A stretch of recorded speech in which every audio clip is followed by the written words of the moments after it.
Hello, and thank you for joining us on the third episode of Job Done Right. We're at the Ragan Massey studio, and Mike Massey will once again be our guest. He is the CEO and co-owner of Ragan Massey. In our first two episodes of the podcast, we talked about how to select the correct herbicide for the job. Today, we're going to talk about getting the most out of a herbicide once you put it to use. There are many things to consider before applying herbicides. For example, when you should spray, how much product is needed for the area you want to treat, and what are recommendations for mixing. With that, let's bring Mike Massey into the conversation. Mike is the co-owner of Ragan Massey, a U.S. manufacturer of herbicides, insecticides, and seeds. He sells products through a number of product names at most leading retailers and on the web. Mike, thanks so much for joining us again. It's great to see you. Good to see you, Angie. First of all, how are you enjoying this spring weather? Have you had a chance to get outside and work on the yard yet? It's been a beautiful spring. How about you? Beautiful as well. Enjoying the warmth. Ready to get outside. So last episode, we talked a little bit about how to select the correct herbicide for a project. This time, we want to talk a little bit more about how to get the most out of your product. So once you've decided you have the correct product, what's the first thing you should be considering? What's the first step? And is weather something to take into consideration? Well, anytime you're dealing with a pesticide, particularly herbicides, you should read the label front to back. Take heed of all precautions. Generally, the label will say something about weather conditions and what you should look for and what you should avoid.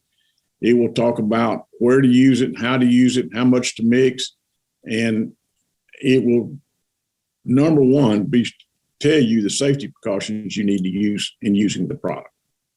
Are there any specific weather conditions you would say to avoid when considering spraying? Well, always be aware of drift. You do not want your product to drift onto unwanted areas. You don't want to hit a non-target plant when you're spraying a herbicide. So pay attention to drift, pay attention to what your spray is doing, pay attention to the precautions about drift in the label of the products you're using. So once you've decided you have the right day and weather conditions are favorable, what's the next step after that? Well, you need to decide what you're spraying and how big your area you're spraying and how you're spraying. Are you spot spraying?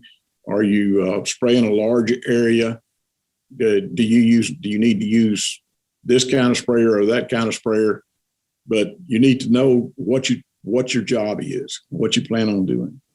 So if a person needs to spray a larger area, how should they go about mixing the product with water? Because I've seen a bunch of different recommendations on the label, and there's always a range. So do you have suggestions about how to go about this? It's one of our number one problems, and our number one question is not necessarily a problem. We have a video on our website that talks about how to decide how much to put out, and the very first thing that we ask you to do is figure out how big the area is. You need to step it off and know how big an area you plan on spraying. The second thing that's just as important, and this is good information to know when you're spraying anybody's product, is just exactly what your equipment capable of. Will it spray 5 gallons over an acre? Will it spray 50 gallons over an acre? And then once you know that, then you can look at the amount of chemical you need to use per 1,000 square feet or per acre and adjust it to the amount of water that you're going to be using with your equipment. So know your equipment, know the area you're spraying, and that'll keep you from overapplying or underapplying and make sure you have a good, effective result from what you've invested in. That's great advice. Now, another thing I've heard about are these spray aids and how they can improve the performance of the herbicide or make the process easier. Can you talk a little bit about those? Probably the number one used spray aid that we see are surfactants. And what surfactants do is you mix it with your spray solution, and it causes pesticide that you're spraying to spread out further, more evenly on the plant and not bead up. So you're getting more surface area covered on the leaves that you're spraying on. The next thing is pretty helpful is a spray dye. These are just colorants that are inert colorants that are not harmful that you can put in your spray tank and see where you're spraying.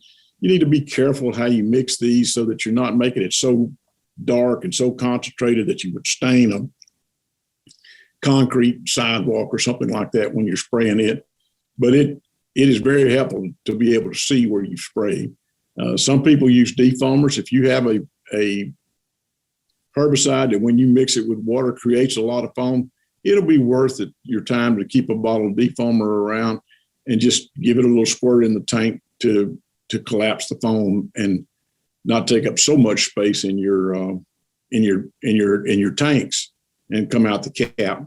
The last thing that everybody should keep on hand are spray tank cleaners, and we make liquid ones and we make dry ones. They're both just as effective, but what they're great for is prolonging the life of your pump. And this is particularly true on UTV sprayers and ATV sprayers.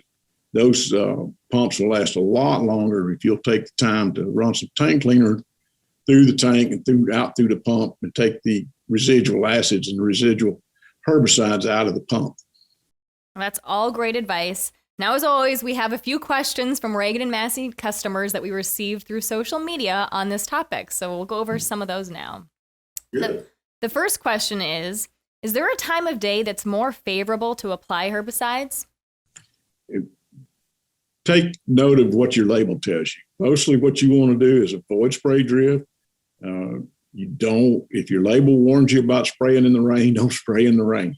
So just pay attention. Don't worry so much about the time of day, but worry about the climatic conditions that you're spraying in and that you follow any precautions in the label. Definitely. Now, you touched on this topic a little bit, but what's the difference between a liquid and dry tank cleaner, and is one better than the other when it comes to an ATV sprayer? They're not any difference in performance. They're just basically the preference of the user. Would you rather squirt a liquid in there, or would you rather spoon a dry? And both use very small amounts to clean large tanks. And a tablespoon will clean a 20-gallon tank, for example, of the dry product. Okay, makes sense. Well, Mike, as always, we really appreciate your time and hope to chat again soon. Thank you, Angie. And thanks everyone out there for joining us on Job Done Right. In our next episode, we'll talk about brush control methods with Ragan Massey's Kyle Wilson. Make sure to subscribe to Job Done Right and tell your friends too. If you have questions you'd like answered on the podcast, please share them with us through RaganandMassey.com or on social media. For educational articles and videos, visit our advice column on RaganandMassey.com or our YouTube channel. See you in 2 weeks.